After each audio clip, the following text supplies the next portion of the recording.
भाई इसे कहते हैं बिल्ली के गले में घंटी। देखिए आप इस वीडियो को लास्ट तक। सरप्राइज सरप्राइज तुम्हारा करवा चौथ का भाई गिफ्ट। बहुत ही टेक्निक वाला जुगाड़ लगाया है। हाय बेबी, इसके लिए कैसी हो? अलग आराम है। यार बहुत मुश्किल से टाइम मिला बात करने का। ओहो आ रही है, मान पड़ गया। बस पायल पहना दिया है और अपनी गर्लफ्रेंड से बातें कर रहा है। यहाँ पे क्या कर रहे हैं? कुछ नहीं, दोस्तों से बात कर रहा था। अच्छा चलिए चाय बन गया, ये पी लीजिए। तुम चलो, मैं आ रहा हूँ। बच गया।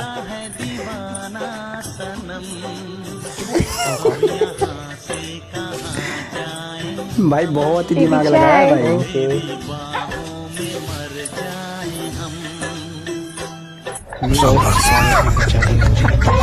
भाई अगर पकड़ा जाता तो क्या होता।